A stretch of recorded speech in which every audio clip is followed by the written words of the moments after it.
You want to build muscle. But nutrition is a huge aspect of it. You've heard of this thing called bulking season and cutting season. You think you need to eat in a massive surplus.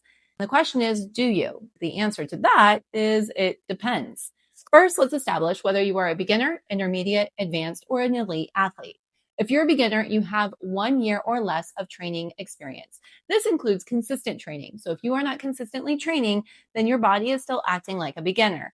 Or if you've taken a substantial amount of time off from the gym, you also would restart your answer to a beginner. The next group are the intermediate groups. These are people that have consistently trained for anywhere between 1 to 3 years.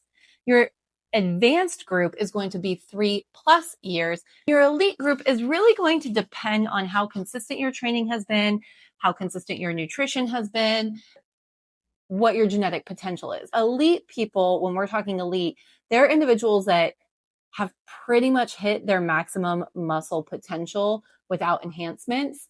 Anything beyond that is going to be like 1 pound a year of muscle if they're doing this right. Again, like anything, the answer to this is it depends. Let's get started with the beginners. Do beginners need to eat in a surplus? No. If you are a beginner, you honestly are very, very lucky. Beginners get to have the ability to recomposition, which is probably my biggest recommendation. If you're within the natural healthy BMI range, within that first year, instead of focusing, I know everyone girls want to lose fat, guys want to gain muscle and stuff. I would recommend recomping that first year. It's your best year to do it. What does that mean? That means you're eating at maintenance calories. You're going to look better. If you're 135, but you have more muscle than fat, you're not going to look like the same 135. If you drop your weight too fast and you don't recomp, you're going to look honestly worse than when you were at a healthier weight, maybe within the same BMI range, a bigger weight with more muscle. When you drop too fast, you're just going to lose that muscle. That's why a lot of people freak out about GLP-1s. It's not the GLP-1. It's just an appetite suppressant. It can cause some people that are not eating enough protein and are not paying attention to how many calories they eat, or not weight training, to lose their muscle. That first year as a beginner, no, you don't need to eat in a surplus, which is really awesome for you. Eat at maintenance calories. It's the best year to recomp. It's so fun to recomp that way. It's really not hard as long as you lift progressively and eat enough protein, which is about 1.6 to 2.2 grams per kilogram per day for a beginner. You need to recover well. Listen to your body and take that rest time. Make sure you're pushing yourself in the gym. So you just need to lift progressively, which means not putting weight on every single time. You'll see that. It could mean increasing a rep. It could mean increasing your form.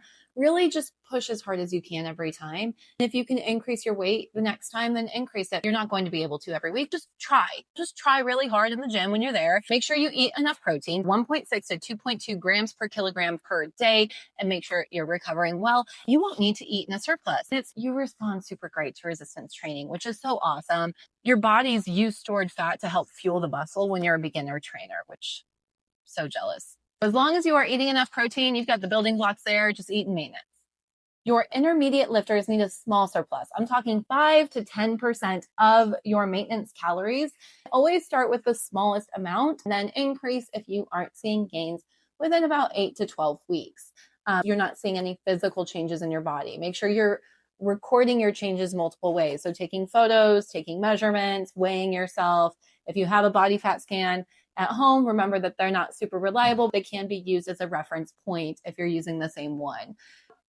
You're just going to be able to provide that advantage, especially if you're already fairly lean. You're going to need a little bit of a surplus. Advanced lifters, including elite, are going to need about a 5 to 15%. As you're a beginner, you're not going to need a cutting season and a bulking season. You can just recomp. If you are a little bit further, you might need a bulking season and a cutting season. They're not nearly as extreme as society likes to tell you it is. In fact, you don't want to do that because you'll put on an excessive amount of fat if you go beyond this calorie recommendation for most people. And that's just going to be harder to get back off when you go in the cutting season. You could cut too extreme and then you lose the muscle that you built and you're just in this negative cycle. Small increments, small decreases during your deficit, small increases during your bulk. For your advanced lifters, you're looking at a 5 to 15% surplus. And this is just because the muscle growth slows down dramatically. Advanced is also going to include your elite. And as you get closer to that genetic potential, you will just have to kind of supplement with more protein, more calories to try and push it, which will mean it's going to take longer to cut. If you want to get that little bit of muscle, if you are an elite athlete, putting on 1 to 2 pounds a year can be a huge feat. And it's really, really awesome when that happens. Now, as a caveat, and that's going to be your body fat percentage. It does matter when you are beginning your lifting and whether or not you're looking at whether or not you need a bulking season or an eating in a surplus or not. My daughter is doing silly things. Good job. Research has shown that overweight individuals can build muscle for quite a bit while on maintenance calories alone. That body fat is really just helping out or even on a moderate calorie deficit. So as long as your protein intake is high and you're following a good resistance training program. What's a good resistance training program? It depends on your body. It depends on your goals. I've talked about it before. There's nothing that is perfect out there. I give you my workouts that work out for me every day for free. Is it right for you? Depends on your body. You can give it a shot. If you don't like it, there are plenty of programs out there. If you are an overweight beginner, maintenance or even a slight calorie deficit will work fine. If you are a leaner beginner, then a maintenance will be perfect for you. If you're intermediate, you're looking at about a 5 to 10% increase in your calories.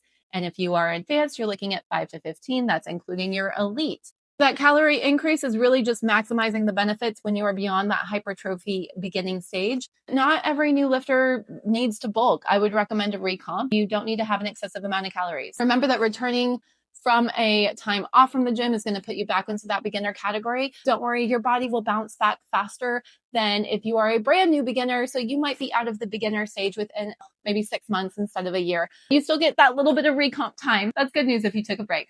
On Barbells at Bedtime, I hope I taught you something.